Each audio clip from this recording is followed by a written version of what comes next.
السلام عليكم ومرحبا بكم في الحلقة ديال اليوم.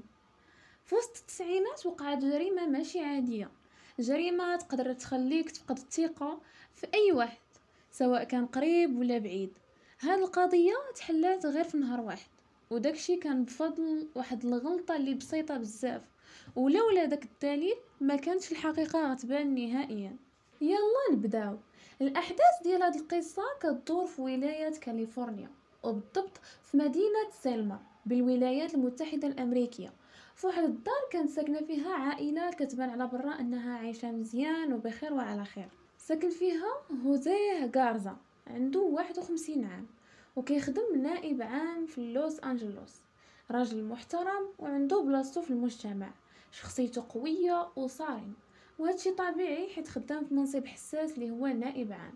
مراتو نيكول عندها 32 عام، محامية وعندها مكتب المحاماة ديالها، وكانت متخصصة في قضايا الطلاق. وهادشي هو اللي خلاها تتلاقى مع هوزيه، حيت هي كانت كتعاونو في قضية ديال الطلاق ديالو من المرة الاولى. هوزيه ونيكول تزوجوا في 1991 وتزاد عندهم 3 ديال الوليدات. ايميلي عندها 4 سنين، وريتشارد عام، ومات 3 سنين. الحياة ديالهم كانت هانية وعادية حتى نهار 25 شتنبر 1996. هاد الليلة هي اللي غادي تغير فيها كل شيء. في داك الليل توصل البوليس بلاغ على ان النائب العام هوزيه طلق رصاص على شي واحد دخل الدار. البوليس مشاو دغيا للدار باش يشوفوا شنو وقع، وبداو كيسولوه. هوزيه قال لهم في داك الليل كان في دارو مع مراته وولادو، وليداتو العسو وهو ونيكول كانوا في بيتهم.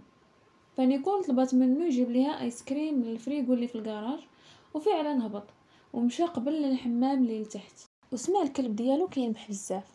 قنوغش وشد الفردي ديالو من نوع 45 كيمبر اللي هو مسدس خطير ماشي شي مسدس لي عادي، ومشى للكوزينه وحل الباب اللي كيوصل للكراج من الكوزينه. وهو باغي يشعل الضو فجاه تضرب جهته الرصاص.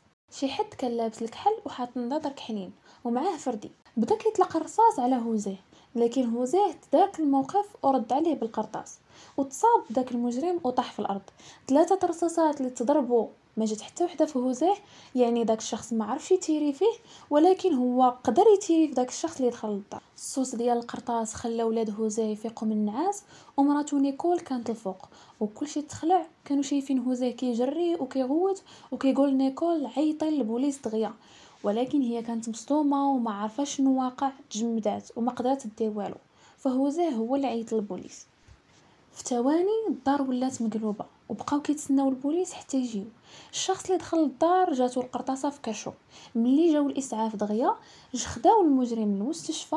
كان لاس الكحل ونضادر كحلين وشعر مستعار ولابس كلشي كحل. الاعلام وصفوه بحال النينجا. البوليس خرج هوزيه ونيكول والولاد من الدار وبداو كيعاينوا مسرح الجريمه، فما لقاو حتى علامه على الدخول بقوه. ما لقاو لا باب مهرس لا شرج مهرس، لقاو غير ثقوب ديال القرطاس في الباب اللي كيحل من الكوزينه للكراج. النتيجه ديالو اللي هو الضرب الرصاص على هوزيه، والمسدس ديال المجرم كان طايح في الكراج. وهوزيه قال لهم انه استخدم مسدس كيمبر 45. ولكن اللي حير البوليس هو كيفاش دخل هذا المجرم من الكراج والباب ديالو كان مسدود وما كاين حتى شي اثر على الدخول من برا. الشراجم والبيبان حتى حاجه ما مهرسه، والدار كلها كانت مسدوده مزيان. يعني كيفاش المجرم دخل الكراج؟ ولكن حتى لدابا مازالين في بدايه نتاع التحقيق، باقي ما عارفينش بالضبط شنو وقع. دابا عندهم احتمالين: يا اما هذا الشخص كان باغي يسرق وتخلع مني شاف هوزيه وتيرا فيه، يا اما عنده اعداء وشي حد كان باغي ينتقم من هوزيه حيت هو كان نائب عام كيتعامل مع المجرمين بجميع الانواع والاشكال، فاقتحم عليه الدار وبغى يقتلو. وحتى نيكول كانت في بالهم حيت هي محاميه وممكن تكون هي اللي مستهدفه ماشي هوزيه. لكن المحققين بقاو مستغربين، علاش هوزيه هز مسدس في الحمام؟ قال لهم انه ما عندوش غير مسدس واحد، عنده بزاف ومفرقهم في بلايص مختلفه في الدار، وهذا الشيء باش يحس بالامان في دارو مع ولادو، حيت خدمته كتخليه يواجه مجرمين واللي كيشوفهم بزاف في المحكمه، والمسدسات عنده فقط للحمايه. ومع ذلك كانوا مستغربين كيفاش كيدور بمسدس في الجيب ديال البيجامه وهو غادي غير للكراج. واخا هوزيه كيقول انه ضرب الرصاص غير دفاعا عن النفس، فراه في الاخير هوزيه كيتسمى انه طلق الرصاص على شخص في دارو. يعني خصهم يحققوا مزيان وتاكدوا انه كيقول الحقيقه. وقبل ما يتم الاستبعاد ديالو انه دار جريمه مقصوده ماشي دفاعا عن النفس، المهم كملوا التفتيش ديال الدار وهما كيقلبوا. واحد من رجال الشرطه شد الانتباه ديالو دليل من الشخص اللي دخل للدار. كانت واحد السلسله ديال المفاتيح فيها ساروت ديال طوموبيل فورد. دابا الا عرفوا فين كاينه هاد الطوموبيل يقدروا يوصلوا لمعلومات اكثر في القضيه ويعرفوا الهويه نتاع المجرم. فخداو هوزيه ومراته نيكول لقسم الشرطه باش يكملوا معاهم الاستجواب. اولادهم بقاو عند وحده من الجيران. فاش وصلوا للمركز المحققين قرروا يستوجبوا كل واحد في غرفه بوحدو. فبداو الاستجواب مع هوزيه حيت هو اللي ضرب بالرصاص. فاش جلسوا معاه كان مهتم يعرف حاجه وحده: واش هاد الشيء اللي وقع كيتعتبر دفاعا عن النفس ولا لا، واش غادي يعتبروه مشتبه فيه في الجريمه ولا لا. ولكن المحققين ما كانوش مستغربين من هذا السؤال حيت هوزيه محامي وكيعرف كيفاش المحققين كيتعاملوا مع المجرمين، فطبيعي يسول هاد الاسئله. فالمحققين من الطريقه ديال الهضره مع هوزيه قال شي حوايج غريبه، وكانوا حاسين من الطريقه ديال الهضره ديالو انه فعلا ضرب الرصاص كان كيدافع على راسو ومراته واولادو الصغار اللي كانوا ناعسين الفوق. وبداو كيفكروا في احتمال يكون شي حد مستهدف في هوزيه، وسولوه: واش عندك اعداء ولا شي حد كيسالك الفلوس ولا شي حد كيهددك؟ قال لهم انه كان نائب عام في لوس انجلوس وكيشوف بزاف ديال المجرمين، منهم تجار المخدرات اشكال والوان من الناس، لكن ما عرفش شكون هذا اللي باغي يتهنى منه. المحققين كيتعتبروا انهم ما وصلوش لشي خيط يفهموا به شنو طرا. المحققين خلاو هوزيه في غرفه الاستجواب ومشاو لعند نيكول مراته في غرفه واحده اخرى وبداو كيحققوا معاها، عارفينها انها محاميه نتاع الاسره، يعني في قضايا الطلاق، يعني بعيده على عالم المجرمين. كتشوف غير ناس عاديين باغيين يحلوا مشاكلهم الاسريه، يعني النظريه نتاع ان المجرم مستهدف نيكول شويه مستبعده. سولوها نفس الاسئله تقريبا اللي سولوا راجلها هوزيه. قالوا لها شنو وقع؟ قالت لهم كانت مع راجلها في البيت ديالهم وطلبت منه يهبط يجيب لها ايس كريم من الكراج، ومنين هبط سمعت الرصاص وهو عيط للبوليس. نفس القصه اللي قالها هوزيه. وسط التحقيق جاهم اتصال من المستشفى اللي فيه الشخص اللي دخل الدار وتضرب بالرصاص في الكراج، وقالوا لهم ان حالته صعيبه ولكن مستقره وما معاه حتى ورقه لاثبات الشخصيه. ولكن عرفوا عليه واحد الحاجه اللي ما توقعوهاش كاع، هي انه اللي دخل الدار كانت مرأة ماشي راجل. وهذه كانت حاجه اللي غريبه لان معظم الجرائم اللي من هذه النوعيه تيكونوا في الغالب رجال. هادشي ديال مثلا السرقه، انه يتيري بالرصاص، يعني قليل فاش كيديروا بحال هادشي العيالات. المهم من بعد ما المحققين سمعوا هادشي خلاوهم يبدلوا النوعيه نتاع الاسئله. سولوه هوزيه واش عنده علاقات خارج اطار الزواج وواش علاقته مع نيكول مزيانه. عرفوا ان هوزيه كان مزوج قبل نيكول بجوج عيالات، يعني نيكول هي الزوجه الثالثه. ولكن هوزيه قال لهم انه ما عنده حتى شي شك في الزوجات ديالو اللي قبل ان شي وحده فيهم تكون بغات تهنى منه، ونكر انه عنده علاقات عاطفيه اخرى خارج اطار الزواج. المهم في الصباح ديال الغد عليه جاتهم معلومه جديده ومهمه، ان الشرطه فاش بقاو كيقلبوا في الشوارع اللي دايرين وقراب الدار نتاع هوزيه كانوا كيقلبوا على الطوموبيل فورد اللي لقاو السوارت ديالها في مسرح الجريمه. وفعلا لقاو الطوموبيل فورد، وفاش جربوا يحلوها بداك الساروت فعلا تحلات. اول حاجه مشاو شافوا هي الارقام اللي كاينين في الطوموبيل باش يعرفوا شكون مولاها، وفي نفس الوقت بقاو كيقلبوا الطوموبيل يقدروا يلقاو فيها شي دليل اللي مهم. في الداخل ديال الطوموبيل في الكرسي الامامي لقاو ميكا كحله، الداخل ديالها كانوا فيها اوراق مقطعين وكانوا حتى صور فوتوغرافيه مقطعه، فكان صعيب عليهم وهما واقفين ديك الساعه انهم يقراو داكشي. فداوه للمختبر للمعاينه، فيا يكون داكشي غير نفايات كانوا في الطوموبيل ولا غادي يكون دليل مهم اللي غادي يعاونهم باش يحلوا القضيه. في هذا الوقت كامل كان هوزيه ونيكول في قسم الشرطه. فالمحققين ملي رجعوا للغرفه ديال الاستجواب اللي فيها نيكول كان جاتهم واحد المعلومه اللي مهمه. عرفوا الهويه ديال السيده اللي في السبيطار اللي كانت هي لانيت، اللي هي الاخت الكبيره نتاع نيكول. فالمحققين حيدوا دوك الشكوك ديال دخول الدار لغاية ديال السرقة ولا شي واحد كان مستهدف هوزاه بسبب المنصب ديالو. فدابا واضح كيفاش دخلت للدار بكل سهولة بلا ما تحتاج تهرس لا شرجم لا باب، لحقاش هي من عائلتهم لقات طريقة باش تدخل للدار، ولكن هما حتى لدابا ما كانوش عارفين واش كانت باغيه تقتل هوزاه ولا اختها نيكول، واش كانت لعنات على علاقه غراميه براجل اختها ولا لا. فالمحققين قرروا انهم ما يقولوش لنيكول وهوزيه انهم عرفوا الهويه نتاع الشخص اللي دخل دارهم وكاين دابا في السبيطار واللي هي لانات، ولكن قرروا يسولوهم على علاقتهم بلانات كيفاش دايره. فبداو بهوزاه وقال لهم انه ما كيشوفهاش بزاف، يعني ما كيجمعهمش شي علاقه اللي قويه وما كيعرفهاش مزيان، وكان مستغرب علاش كيسولوا على لانات في هذا الوقت، هادشي شنو علاقته بداكشي اللي هما فيه. وسولوا نفس السؤال لنيكول، ردة فعلها كانت مختلفة على ردة فعل هوزاه. نيكول ما كانتش مستغربة انهم كيسولوها على اختها لانات، يعني كان من الطبيعي انها تستغرب وتقول لهم اش دخل اختي في هذا الموضوع في هذا الوقت. واحد دخل للدار في نص الليل وضرب الرصاص على راجلها وانتم كتسولوني على علاقه واختي كي دايره، ولكن نيكول ما استغرباتش وما قالت لهمش علاش كتسولوني هذا السؤال، وجاوبات عادي وقالت لهم ان علاقتها مع اختها مزيانه. يعني الا علاقتكم مزيانه شنو اللي خلاها تخبى في الكراج ديال الدار وتطلق الرصاص على هوزاه؟ اكيد الموضوع موراه شي سر. فالمحققين بقاو شاكين في الخواتات بجوج، فقرروا يهضروا مع الاقارب نتاع نيكول ولانات باش يعرفوا معلومات اكثر عليهم. فعرفوا ان لانات هي الاخت الكبيره لنيكول، ولكن في الحقيقه كانت كتبان نيكول مرزنه، كتبان هي الاخت الكبيره، بينما لانات كانت طايشه وضايعه ومستهتره وكان ديما عندها مشاكل. نيكول قرات واجتهدت حتى ولات محاميه ولا عندها مكتب نتاع المحاماه.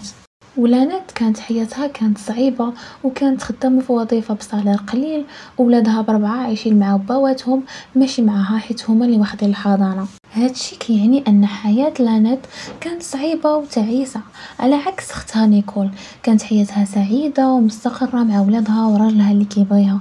ممكن تكون الغيرة هي الدافع وراء الجريمة، كانت شدها الغيرة من اختها ومن نجاحها في حياتها العملية والزوجية. ولكن باش يتاكدوا من هاد الهضره كانوا باغيين يستوجبوا لعنات، هي الوحيده اللي لحد دابا باقي ما استوجبوهاش، والوحيده اللي يقدروا يعرفوا منها شنو هو الدافع اللي خلاها دير هكا. كانوا كيتسناوها غير تفيق وتولي قادره على انها تهضر باش يستوجبوها. ردة فعل ديال نيكول فاش كانوا كيستوجبوا معاها وعدم استغرابها ملي سولوها على اختها لانات، فبداو كيشكوا في طريقه ما متورطه في الجريمه ولا عارفه شي حاجه ومخبعاها. وبالرغم من انهم شكوا في نيكول فخلاوها تمشي مع راجلها هوزاه بعد ما سالاو معاهم الاستجواب، لحقاش ما كانش شي حاجه يثبت على ان نيكول متورطه مع اختها في الجريمه. وحتى واحد ما عارف حتى لدابا لانات اخت نيكول علاش دارت هكا. فاش داوهم للدار بالطوموبيل نتاع الشرطه لاحظوا حاجه اللي غريبه على سلوك نيكول. في الطريق نيكول وهوزاه كازين اللور لاحظوا على ان نيكول كانت شاده في الدراع نتاع هوزاه وحاطه راسها عليه، وبحال خارجين في شي موعد لي غرامي ماشي خارجين من قسم الشرطه. بعد ما دوزوا ليله لي صعيبه، الاستجوابات لساعات طويله والجريمه وضرب الرصاص وشي حد في المستشفى، فكانوا مستغربين هاد السلوك ماشي عادي قدام الشرطه. طبعا في هذا الوقت لا نيكول ولا هوزاه عارفين بان المحققين عارفين المجرم اللي دخل الدار وهو دابا كاين في المستشفى. في نفس النهار مورا الظهر الاخصائيين في المختبر الجنائي قدروا يفهموا داكشي اللي مكتوب في الوراق المقطعين اللي لقاوهم في الطوموبيل نتاع لانات. المحققين مشاو للمختبر وشافوا الرسائل اللي كانت مكتوبه. هاد الرسائل ما كانش عليها امضاء ولا تاريخ، ولكن اللي كان واضح ان ماشي لانات اللي كانت كاتباها، ولكن كانت مصيفطه ليها كرساله كان فيها تعليمات محدده كيفاش تنفذ الجريمه. فكان مكتوب انها خصها تلبس شعر مستعار وما ديرش مكياج وتلبس صباعيات في يديها وحوايجها يكونوا غامقين، وكيفاش تخدم المسدس على انها ملي تضرب بالرصاص ما تغوتش. وكان مكتوب في الرساله انك تقدري ديريها ومن موراها تنسي داكشي اللي درتيه. فدابا من بعد ما قراو الرساله عرفوا الدافع اللي كان عندها وشحال قدر هذاك اللي كتب الرساله ياثر عليها. وكان واضح على ان اللي كتب الرساله كيفاش قدر انه يتلاعب بتفكيرها ويخليها دير كاع داكشي اللي بغا. وكانوا جمل في الرساله بحال غادي تهني من كاع الديون اللي عندك وغتشافاي، هي غير واحد دقيقه ولا جوج دقائق غادي يكونوا صعاب من موراها حياتك غادي تغير 180 درجه. الكاتب كان كيوعدها ان حياتها غتحسن، وكان مكتوب ديري غير هاد الحاجه البسيطه الصغيره على قبلي. صافي من خلال دوك الوراق المقطعين عرفوا الدافع اللي عند لانات وما دوك الوعود بان حياتها غادي تبدل للاحسن. دوك الوراق المقطعين كانوا خيط اللي قوي في القضيه. اذا شكون اللي كتب هذه الرساله؟ من الطريقه نتاع الكتابه واستخدام الكلمات في الرساله كانوا جمل سيري فين كيغسلوا الطوموبيلات اللي كاينه حدا الدار وغسلي الطوموبيل ديال ماما. حنا كنثيقوا في بعضياتنا ثقه عمياء مش شحال هادي. فاش غادي تسالي من داكشي ما غاديش نصوني عليك، غادي نصوني في الاول على خالتنا. فاستنتجوا بكل سهوله ان اللي كتب الرساله فهي نيكول. نيكول كانت باغا تهنى من هوزيه راجلها وبات ولادها. علاش وشنو هو الدافع اللي يخليها دير هادشي؟ المحققين لقاو الاجابه على هذا السؤال في هذيك الرساله. نيكول كان عندها مبررات باش تقتلو. قالت لختها في الرساله انه كيعاملها خايب وعنيف معها، ولكن حتى واحد ما عرف واش فعلا هو كان كيعاملها خايب ولا لا. هذه هي الهضره اللي نيكول قالتها لختها لانات باش تقنعها وتخليها توافق باش دير الجريمه. فنيكول قالت لها ان حياتها صعيبه معاه وانها كتعاني وكتعرض لمعاملات بشعه معاه وما كاينش شي واحد اللي يقدر يتحمل هذه المعامله. فإلا كنتي كتبغيني قتليه على قبلي. ففي الرساله كان مكتوب ساعديني عافاك، نقديني انا وولادي منه. قدرت تقنع اختها بعلاقتها الخايبه مع هوزيه. الحل هو اننا نتهناو منه. وبالرغم من هذا الشيء اللي قالت نيكول ان هوزيه راجل ماشي مزيان، الا ان المحققين لقاو دافع تاني اللي غالبا هو الدافع الحقيقي لنيكول واختها لانات اللي هما الفلوس. كان مكتوب في الرساله على لسان نيكول من مور ما نساليو من هذا الموضوع غادي نولي حره وما غاديش نضطر نمشي كل نهار للخدمه. نيكول كانت مخططه تخلي الخدمه وتستمتع بالفلوس اللي غادي يوليو عندها من مور ما يموت هوزيه. الفلوس والدار والاملاك غادي يتحولوا نيشان ليها فاش يموت. في الرساله نيكول كتقول ان هاد الفلوس كاملين غادي تكفيها وتعطي لختها باش ترد الديون اللي عليها وتشافى نفسيا وماديا وتعاونها باش تاخد الحضانه نتاع ولادها. يعني بجوجهم حياتهم غادي تبدل للاحسن ويحققوا كاع داكشي اللي بغاو. فنيكول عرفات كيفاش تقنع اختها لانات حيت عارفاها مزيان وعارفه المشاكل ديالها وعرفات كيفاش تدخلها. فهي عرفت كيفاش تستغل المشاكل ديالها وكتوعدها بان كاع المشاكل ديالها غادي تحلو من مور ما يموت هوزيه. حتى واحد ما عرف شحال نيكول وهي كتخطط لهذا الشيء ولا شحال وهي مع لانات باش تقنعها. فمن بعد نهار على محاولة قتل هوزيه الشرطة ولا عندها دليل قوي وكافي باش يشدوها. ولكن في الوقت الحالي كاينه مشكله ان نيكول خططات للجريمه وفشلت المحاوله ديالها ودابا جالسه مع الشخص اللي هي بغات تقتله. فهذا كيعني ان هوزيه مازال في خطر. فالشرطه مشاو دغيا للدار نتاع هوزيه ونيكول. فهوزيه حل الباب وما فراسو والو انه هذيك اللي جالسه معاه في الدار هي العقل المدبر نتاع الجريمه. فالشرطه شدوا نيكول وكانت مستغربه هي وهوزيه. فنيكول استغربات حيت ما كانتش متوقعه ان الشرطه غادي يعرفوها دغيا بهذه السرعه وانه غادي يكون دليل قوي ضدها. وهوزيه ما فهم والو علاش شدوها وقالوا له ان الشخص اللي دخل الدار هي لانات اخت نيكول. فما كانش مستوعب وبقى مصدوم. لانات مور ما جلسات في المستشفى تقريبا سيمانه. لانات ماتت بسبب الاصابه ديالها. دابا المسؤول على قتل لانات هو نيكول. حتى ولو ماشي هي اللي ديرت فيها ولكن هي اللي مسؤوله على موتها حيت هي اللي دبرات ورسمات الخطه وقالت ليها شنو دير وفين تمشي. فتوجهت ليها التهمه ديال القتل الغير العمد. ومن بعد ما مات لعنات عرفوا داك المسدس اللي خدمته لعنات كان مسجل بسميه ديال هوزيه. فتوجهت ليها التهمه ديال القتل الغير العمد. ومن بعد ما مات لعنات عرفوا داك المسدس اللي خدمته لعنات كان مسجل بسميه ديال هوزيه. فالمحققين كانت عندهم نظريه خطيره على الخطه نتاع نيكول. نيكول كانت خدات تدريبات قبل على الضرب بالرصاص، يعني عندها فكره عن المسدسات. فالمسدس اللي عطاتو اختها باش تستخدمه في الجريمه كان مسدس صغير وضعيف وماشي مناسب للاستخدام في بحال هذه الجريمه. واش كانت قاصده ولا كان مجرد خطا غير مقصود منها؟ ففي نظرية ديال المحققين أن الفكرة عند نيكول أن لانيت كانت غتضرب بالرصاص على هوزاه، فهوزاه اللي حط في الدار في كل بلاصة المسدسات غيضرب على لانيت الرصاص، فبجوجهم غادي يتصابوا ونيكول غادي تجي ولا كان شي واحد فيهم باقي حي غادي تكمل عليه. كانت باغا تهنى منهم بجوج لان نيكول ما كانش باغا شريكتها في الجريمه وعارفه كل شيء تبقى حيه، وهكا غادي تكون ضربات عصفورين بحجر واحد. قولوا لي في التعليقات شنو رايكم في هذه النظريه. دابا نشوفوا شنو ردة فعل نتاع هوزاه. فالمحققين ملي طلبوا منه انه يشهد ضد نيكول رفض وما كانش باغي يشهد ضدها، فهو كان الشاهد الرئيسي فما كانش باغي يشهد. فواضح ان نيكول كانت مسيطره على تفكير اختها وحتى على راجلها، حيت كان متعاطف معها وكان كيدعمها، مع انه هو نائب عام ومحامي كان دليل قوي ضدها. وماشي غير هادشي، كتب مذكرة وكيطالب باش التهمة تحيد ليها. هنا كان مقتنع انها بريئة وكان هو اللي مكلف بمصاريف نتاع المحامي وكان كيزورها كل نهار وكيصوني عليها في التليفون. وبالرغم من رفض هوزاه انه يشهد ضدها الا ان الرسائل اللي كتبتها نيكول لانيت انها كتحاول تقنعها باش دير الجريمة كان دليل مادي كافي وقوي ضدها. المهم المحاكمة بدات نهار 27 سبتمبر 1996. نيكول متهمة بجريمة قتل غير العمد لانيت ومحاولة قتل هوزاه. تحكم عليها بالمؤبد مع إمكانية الإفراج المشروط بعد 15 عام، فهي خدات 6 سنين للقتل الغير العمد والباقي لمحاولة القتل. نيكول خرجت من الحبس من بعد 15 عام وعاشت في أريزونا مع راجلها الجديد، حيت تزوجت المرة الثانية وعايشة حياتها عادي. وولادها اللي مع هوزاه متبزين معها وما باغينش يشوفوها وما باغينش يسمحوا ليها على داكشي اللي دارته، وهي اصلا ما كانتش مهتمه باش تهضر معاهم.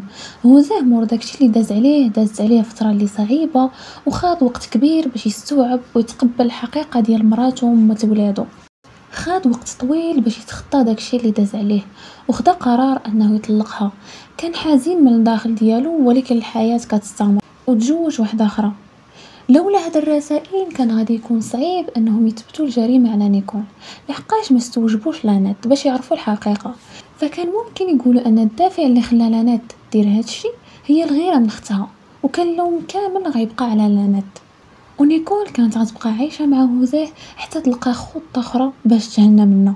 وكيف ديما نبغي نشوف الراي ديالكم في القضيه ونشوفكم في الفيديو الجاي. باي باي.